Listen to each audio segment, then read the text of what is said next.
स्वामिनिति नामिने।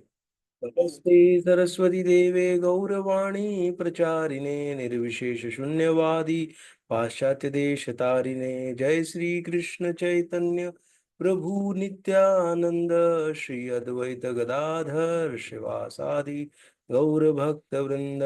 हरे कृष्णा कृष्णा कृष्णा हरे हरे, हरे राम राम राम हरे हरे।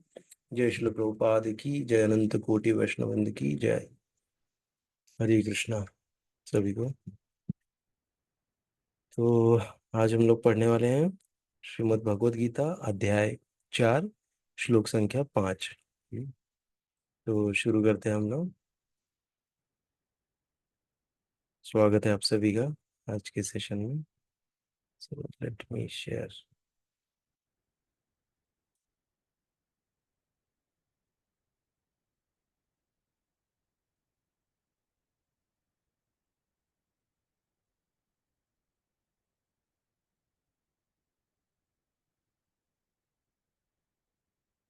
एक सेकेंड।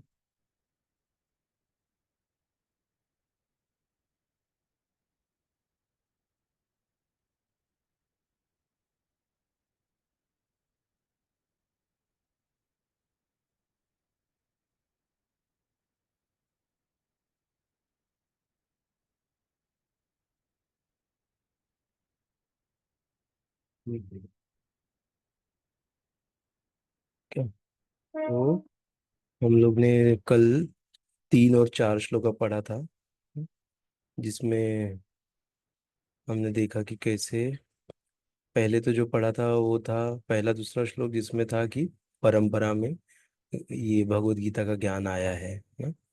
फिर भगवान ने बताया कि तीसरे अध्याय तीसरे श्लोक में ना, कि आज मेरे द्वारा ही वही प्राचीन योग यानी परमेश्वर के साथ अपने संबंध का विज्ञान तुमसे कहा जा रहा है, क्योंकि तुम मेरे भक्त तथा मित्र हो, अतः तुम इस विज्ञान की दिव्य रहस्य को समझ सकते हो ना।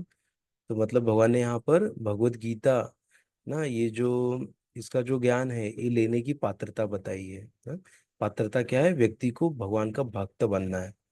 जब वो व्यक्ति भगवान का भक्त बनेगा तभी वो क्या होगा कि ना, तभी वो इस ज्ञान को समझ पाएगा, नहीं तो इम्पॉसिबल है, इसको नहीं समझ सकता है ना। वो समझ के भी कुछ नहीं समझेगा, ऐसा हो जाएगा यदि वो भक्त नहीं है।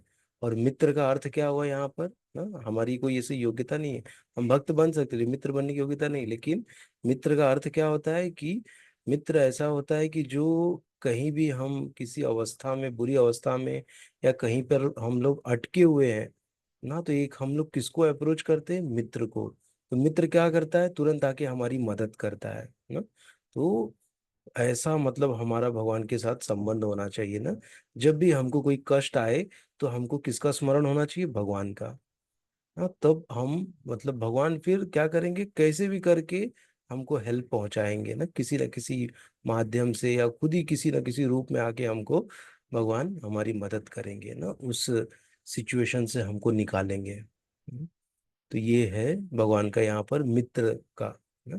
जैसे अगर हमारे पर कभी कभी ऐसा होता है ना, हमारे पर संकट आता है तो हम माता पिता के पास नहीं जाते, माता पिता को नहीं बताते हैं ना, कि हमको लगता है कि उनको थोड़ा टेंशन हो जाएगा, ये हो जाएगा ना। हम क्या करते हैं? हम अपने मित्र के पास जाके उनसे थोड़ा हम चर्चा करते हैं और उनसे सोल्यूशन प्राप्त करने की चेष्टा या कोशिश करते हैं ना। ऐसे तो इसीलिए हमको हम एक ही याद आना चाहिए, भगवान है ना, कि वो ही मित्र है, वो कैसे न कैसे करके हमारी मदद अवश्य करेंगे। ठीक है, तो ये हमने समझा था। इसीलिए भगवान उनको बता रहे, क्योंकि अर्जुन एक परफेक्ट भक्त और परफेक्ट मित्र है ना। इसीलिए अर्जुन को चुना ये ज्ञान देने के लिए, जो ज्ञान लुप्त हो चुका था। फिर अर्जुन पूछते हैं कि अर्जुन ने कहा, सूर्यदेव विवस्वान आपसे पहले आ चुके हैं ना, आपके मतलब ज्येष्ठ है ना, एल्डर है आपसे। तो फिर आप मैं कैसे समझूं कि प्रारंभ में भी आपने उन्हें इस विद्या का उपदेश दिया था ना, कैसे मैं इसको एक्सेप्ट करूं ना, ऐसे कहते हो। हम्म। तो फिर भगवान सब बताते हैं, ये प्रश्न जो पूछा उसके ऊपर इसमें डिटेल में दिया गया है। तो अभी हम लोग आज का श्लोक पढ़ते हैं। अर्जुन को ऐसा कोई डाउट नहीं था कि भगवान भगवान नहीं है ना। अर्जुन एकदम क्लियर था, अर्जुन को पता भी था श्री कृष्ण ही भगवान है, वो कुछ भी कर सकते हैं। वो आज आज भी मुझे बता रहे हैं और पहले भी वो बता चुके होंगे ना, क्योंकि भगवान अजन्मा है। हम्म, तो ये जानता था अर्जुन, लेकिन क्या कि भगवान के मुख से अगर निकलेगा तो सबको पता चलेगा, इसलिए अर्जुन ने ये प्रश्न पूछा है इसका। तो अभी भगवान इसका उत्तर देंगे ना, तो भगवान उत्तर देंगे तो बहुत ही वो है, इसको सुनते हैं हम लोग। श्री भगवान उवाच बहुनी मे व्यतीतानि जन्मानि तव चार्जुन तान्या अहम वेद सर्वाणि न त्वं वेत्थ परन्तप। श्री भगवान उवाच बहुनी मे व्यतीतानि जन्मानि तव चार्जुन तान्या अहं वेद सर्वाणि न त्वं वेत्थ परन्तप। श्रीभगवानुवाच बहुनि मे व्यतीतानि जन्मानि तव चार्जुन तान्या अहं वेद सर्वाणि न त्वं वेत्थ परन्तप। कोई पढ़ना चाहेगा तो अनम्यूट करके पढ़ सकता है। मैं बोलती हूँ। बोलिए माता जी, पढ़िए। हरे कृष्ण। श्री भगवान उवाच बहुनी व्यतीतानि जन्मानि तव चार्जुन तान्यहं वेद सर्वाणि न त्वं वेत्थ परन्तप। यस माता जी। हरे बहुत अच्छा माता जी, थैंक यू सो मच। और कोई पढ़ना चाहेगा? हरे कृष्ण प्रभु जी महाराज। हाँ, तो पढ़िए माता जी। श्री भगवान उवाच बहुनि मे व्यतीतानि जन्मानि तव चार्जुन तान्यहं वेद सर्वाणि न त्वं वेत्थ परन्तप। बहुत अच्छा माता जी, धन्यवाद। तो इसका वर्ड टू वर्ड मीनिंग देखते हैं हम लोग। श्री भगवान उवाच, श्री भगवान ने कहा, बहुनी अनेक में मेरे व्यतीतानि बीत चुके जन्मानि जन्म तव तुम्हारे च भी अर्जुन, हे अर्जुन, तानि उन अहम मैं वेद जानता हूँ सर्वाणि सबों को न नहीं तुम वेत्थ जानते हो परंतप हे शत्रुओं का दमन करने वाले। श्री भगवान ने कहा, तुम्हारे तथा मेरे अनेकानेक जन्म हो चुके हैं, मुझे तो उन सबका स्मरण है, किंतु हे परंतप तुम्हें उनका स्मरण नहीं रह सकता। तात्पर्य ब्रह्म संहिता में हमें 5.33 में हमें भगवान के अनेकानेक अवतारों की सूचना प्राप्त होती है। उसमें कहा गया है, अद्वैतम अच्युतम अद्वैतम अच्युतम अनादिम अनंत रूपमाद्यम पुराणम पुरुषम नवयौवेन च वेदेषु दुर्लभम दुर्लभम आत्मभक्तो गोविंदम आदि पुरुषम तमहम भजामि। मैं उन आदि पुरुष श्री भगवान गोविंद की पूजा करता हूँ, जो अद्वैत अच्युत तथा अनादि हैं। यद्यपि अनंत रूपों में उनका विस्तार है, किंतु तो भी वे आद्य पुरातन तथा नित्य नव यौवन युक्त रहते हैं। श्री भगवान के ऐसे सच्चिदानंद रूप को प्राय श्रेष्ठ वैदिक विद्वान जानते हैं, किंतु विशुद्ध अनन्य भक्तों को तो उनके दर्शन नित्य होते रहते हैं। ना, के साथ जिसका संबंध स्थापित हो गया तो नित्य मिलेंगे ना भगवान से। जैसे ये हम श्रीमद् भगवत गीता पढ़ रही है, भगवान की वाणी है। भगवान की वाणी और भगवान में कोई अंतर नहीं है, तो हम भगवान का दर्शन कर रहे हैं ना इस भगवत गीता के श्लोक के माध्यम से। भगवान के नाम के माध्यम से। नाम और भगवान ये दोनों अभिन्न है ना, तो हम नाम से भगवान का दर्शन कर रहे हैं ना, तो ऐसा हमारा चेतना होना चाहिए। ब्रह्म संहिता में यह भी कहा गया है, रामादिम रामादिमुत्तिर्षु कला नियमेन तिष्ठन नानावतार करोद भुवनेषु किंतु कृष्ण स्वयं संभवत परमः पुमान यो गोविंदम आदि पुरुषम तमहम भजामि। मैं उन श्री भगवान गोविंद की पूजा करता हूँ जो ना राम नरसिंह आदि अवतारों तथा अंशावतारों में नित्य स्थित रहते हुए भी कृष्ण नाम से विख्यात आदि पुरुष हैं और जो स्वयं भी अवतरित होते हैं। हम्म, तो यहाँ पर भगवान का ग्लोरिफिकेशन हो रहा है किसके माध्यम से? ब्रह्म संहिता के श्लोकों के माध्यम से। श्री प्रभुपाद जी इसका उदाहरण दे रहे हैं यहाँ पे। वेदों में भी कहा गया है कि अद्वैत होते हुए भी भगवान असंख्य रूपों में प्रकट होते हैं। अद्वैत मतलब क्या? ड्युअलिटी नहीं है, द्वैत नहीं है। अद्वैत होते हुए भी भगवान असंख्य रूपों में प्रकट होते हैं। वे उस वैदुर्य मणि के समान है जो अपना रंग परिवर्तित करते हुए भी एक ही रहता है ना। वैदुर्य मणि मतलब एक स्टोन रहता है जो उसको कैट स्टोन भी कहते हैं, कैट्स आईज स्टोन, मतलब बिल्ली के आंख के जैसा उसका वो रहता है। तो उस पे कोई भी रंग अगर गिरता है तो उसका रंग परिवर्तित हो जाता है, चेंज हो जाता है। इसलिए कह रहे हैं कि वे समान है जो अपना रंग परिवर्तित करते हुए भी एक ही रहता है। इन सारे रूपों को विशुद्ध निष्काम भक्त ही समझ पाते हैं। केवल वेदों के अध्ययन से उन्हें समझ उनको नहीं समझा जा सकता। वेदेषु दुर्लभम दुर्लभम आत्म भक्तो। अर्जुन जैसे भक्त कृष्ण के नित्य सखा हैं और जब भी भगवान अवतरित होते हैं तो उनके पार्षद भक्त भी विभिन्न रूपों में उनकी सेवा करने के लिए उनके साथ साथ अवतार लेते हैं। अर्जुन ऐसा ही भक्त है और इस श्लोक से पता चलता है कि लाखों वर्ष पूर्व जब भगवान कृष्ण ने भगवत गीता का प्रवचन सूर्यदेव विवस्वान से किया था तो उस समय अर्जुन भी किसी भिन्न रूप में उपस्थित थे, किंतु भगवान तथा अर्जुन में यह अंतर है कि भगवान ने यह घटना याद रखी किंतु अर्जुन उसे याद नहीं रख सका। अंश रूप जीवात्मा तथा परमेश्वर में यही अंतर है। यद्यपि अर्जुन को यहाँ परम शक्तिशाली वीर के रूप में संबोधित किया गया है जो शत्रुओं का दमन कर सकता है, किंतु विगत जन्मों में जो घटनाएं घटी हैं उन्हें स्मरण रखने में वह अक्षम है ना। वो समर्थ नहीं है ना। ये कौन कर सकता है? भगवान ही कर सकते हैं ना। हमें अगर पता चल जाए कि मेरे पिछले जन्म में क्या हुआ था, उसके पिछले जन्म में क्या हुआ था, तो मेरी हालत क्या हो जाएगी ना। मैं पागल हो जाऊंगा ना। लगेगा अरे वो बच्चे को संभालू कि इसको, माँ को संभालू, बेटे को संभालू, किसको संभालू ना। कितने सारे रिश्ते आ जाएंगे ना। यहाँ पर हम एक रिश्ता हम ठीक से निभा नहीं पा रहे हैं ना। ना हम लोग को कितना मतलब वो होता है ना एक रिश्ता निभाने में ना। ना जो माता है ना वो प्रसन्न है, ना पिता है वो प्रसन्न है, ना पुत्र है वो प्रसन्न है, ना ना हमारी पत्नी है ना वो पसंद है ना, प्रसन्न है। कोई भी प्रसन्न नहीं रहता, सबको कुछ ना कुछ कमी रहती है ना। हम कितना भी कर ले लेकिन कोई भी संतुष्ट नहीं होगा।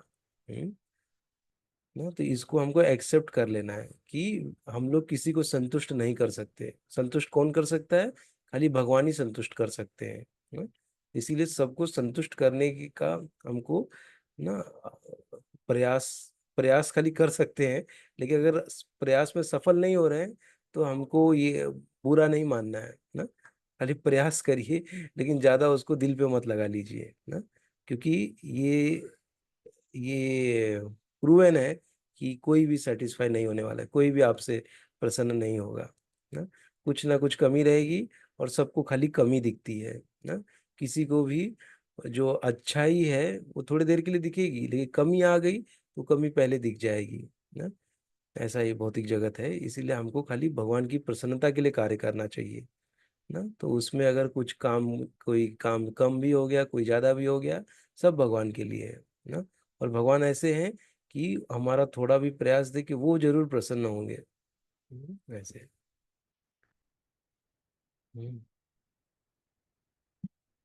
तो इसका अर्थ ये नहीं हुआ कि जो मैंने बोला कि हमको फिर ना अपने स्वजनों को ना हमको नहीं, हमको उनको इग्नोर करना चाहिए, ऐसा मैंने बिल्कुल नहीं कहा है ना। उनको हमको प्रसन्न करने के लिए प्रयास करना ना, उनको संतुष्ट रखना, ये हमारा क्या है? ये हमारी नैतिक जवाबदारी है ना। ये हमारा निहित कर्म है ना। जैसे भगवान ने बताया था ना, ये नियत कर्म है, इसको मुझे करना ही करना है ना। उससे मैं दूर नहीं भाग सकता। ठीक है। यहाँ पे है अर्जुन ऐसा ही भक्त है। इस श्लोक से पता चलता है कि, नहीं, पढ़ लिया हमने। अतः भौतिक दृष्टि से जीव चाहे कितना ही बड़ा क्यों न हो, वह कभी भी परमेश्वर की समता नहीं कर सकता। भगवान का नित्य संगी निश्चित रूप से मुक्त पुरुष होता है, किंतु वह भगवान के तुल्य नहीं होता। ब्रह्म संहिता में भगवान को अच्युत कहा गया है, जिसका अर्थ होता है कि वे भौतिक संपर्क में रहते हुए भी अपने को नहीं भूलते। अतः भगवान तथा जीव कभी भी सभी तरह से एक समान नहीं हो सकते, भले ही जीव अर्जुन के समान मुक्त पुरुष क्यों न हो। यद्यपि अर्जुन भगवान का भक्त है, किंतु कभी कभी वह भगवान की प्रकृति को भूल जाता है। किंतु दैवी कृपा से भक्त तुरंत भगवान की अच्युत स्थिति को समझ जाता है, जबकि अभक्त या असुर इस दिव्य प्रकृति को नहीं समझ पाता। ना, एक भक्त है भगवान की, ना, दैवी कृपा से वो समझ जाता है कि भगवान की स्थिति क्या है। ऐसे फलस्वरूप गीता के विवरण आसुरी मस्तिष्कों में नहीं चढ़ पाते। कृष्ण को लाखों वर्ष पूर्व संपन्न कार्यों की स्मृति बनी हुई है, किंतु अर्जुन को स्मरण नहीं है। यद्यपि अर्जुन तथा कृष्ण दोनों ही शाश्वत स्वभाव के हैं, यहाँ पर हमें यह भी देखने को मिलता है कि शरीर परिवर्तन के साथ साथ जीवात्मा सब कुछ भूल जाता है, किंतु कृष्ण सब स्मरण रखते हैं, क्योंकि वे अपने सच्चिदानंद शरीर को बदलते रहते हैं, बदलते नहीं है। ना उनका जो शरीर है ना, वो कैसा है, सच्चिदानंद स्वरूप है ना, शरीर है उनका। तो शरीर कभी बदलता नहीं है, वो वही शरीर में वो सब जगह जाते हैं ना। हर जो अवतार लेते हैं वही शरीर लेके आते हैं। हाँ, तो भगवान का शरीर क्या है, सच्चिदानंद है। हमारे जैसा शरीर नहीं है कि जो पंचभूतों में मिल जाता है वैसे। तो कोई ऐसा भी प्रश्न खड़ा कर सकता है कि जब भगवान श्री कृष्ण ने अपनी लीला समाप्त की प्रभास क्षेत्र में, तो वहां पे कैसे वो अपना शरीर छोड़ के गए।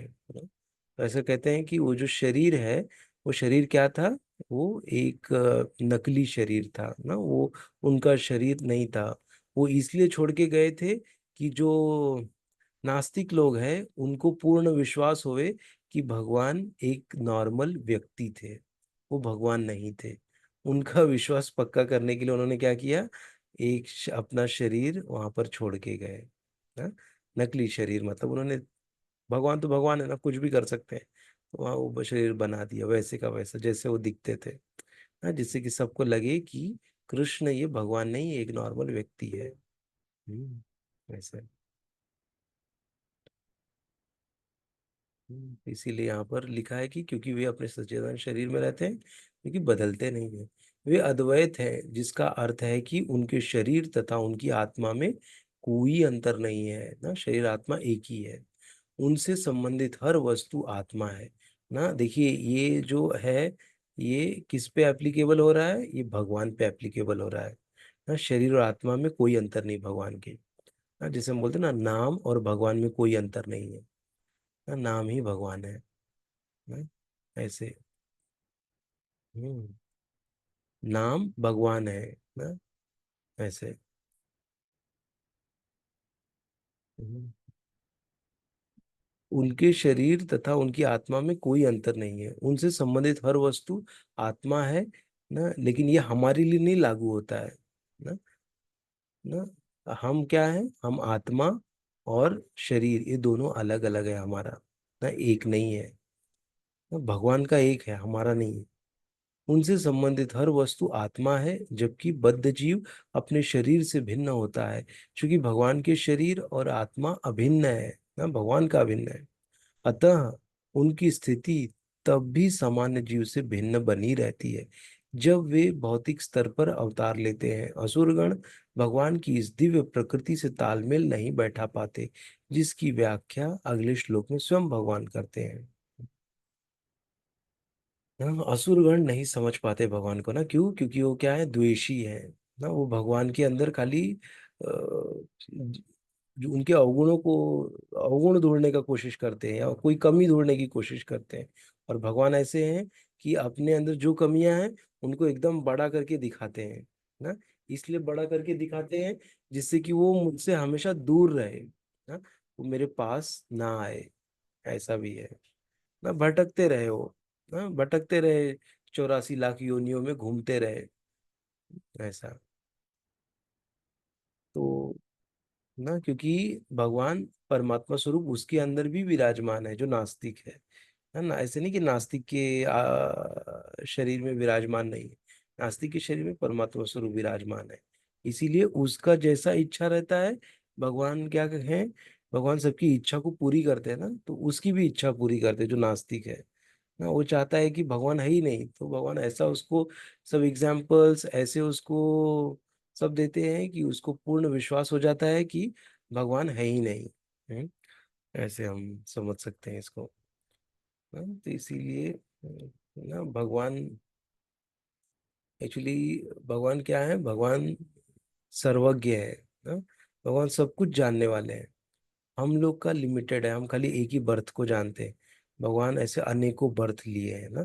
ये भगवान क्या कर रहे हैं, इस श्लोक में बता रहे हैं ना कि मैं बहुत सारे जन्म ले चुका हूँ, और तुम भी बहुत सारे जन्म ले चुके हो मेरे साथ में, लेकिन मुझे सारे जन्मों में याद है कि तुमने क्या किया, ना?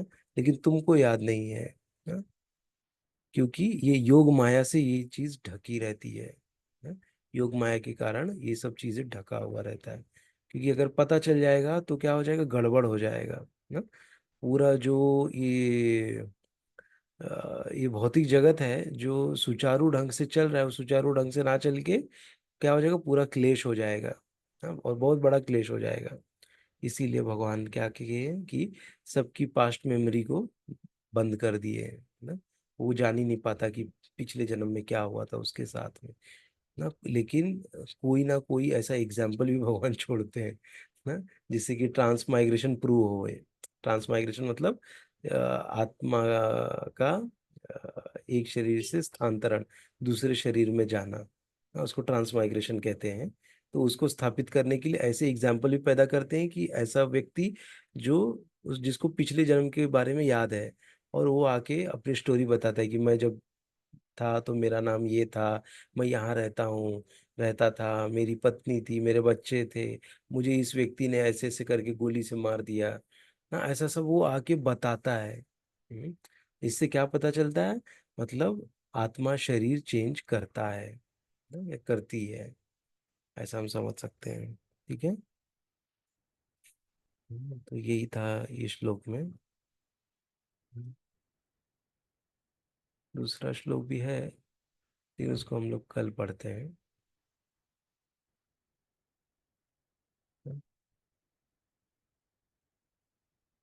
ये भगवान ने यहाँ पर बताया कि कैसे भगवान विभिन्न विभिन्न अवतारों में आए ना। एक तो दो श्लोक हमने पढ़ा, हाँ, दो श्लोक के माध्यम से जो ब्रह्म संहिता के श्लोक थे, उसके माध्यम से भगवान का अद्वैत, अच्युत, अनादि, हाँ, ये सब आया, और कैसे भगवान आद्य है, पुरातन है, नित्य यौवन युक्त रहते हैं ना, ये सब उनका ग्लोरिफिकेशन हुआ। दूसरा जो था उसमें बताया कि मैं उन श्री गोविंद की पूजा, भगवान श्री गोविंद की पूजा करता हूँ जो राम, नरसिंह आदि अवतारों तथा अंशा अवतारों में नित्य स्थित रहते हुए भी कृष्ण नाम से विख्यात आदि पुरुष हैं, और जो स्वयं भी अवतरित होते हैं, है ना? ऐसा इसमें लिखा हुआ है, वही मैं पढ़ रहा हूँ। हम्म, तो आज हम लोग यहीं तक पढ़ते हैं। किसी को कोई प्रश्न है तो पूछ सकते हैं।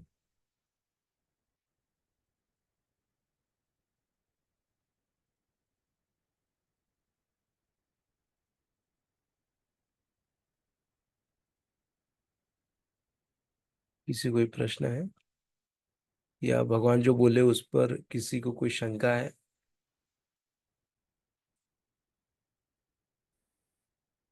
कृष्ण तो हाँ मुझे बोले, हरी बोल।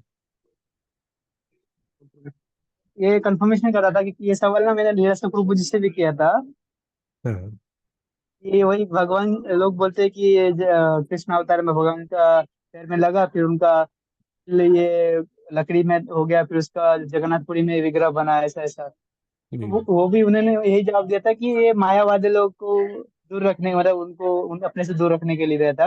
हाँ। उन्होंने बोला था कि भागवतम का 12वां चैप्टर या 13वां चैप्टर में कुछ मेंशन है, तो मुझे आइडिया नहीं था, मैं पढ़ नहीं पाया, मतलब अभी तक नहीं पढ़ा भागवतम। हम्म। तक आपने जो बताया वो ऐसा ही कुछ है क्या, मतलब वहाँ सीधा मेंशन है ऐसा ने बताया कि भगवान का वो डुप्लीकेट शरीर था।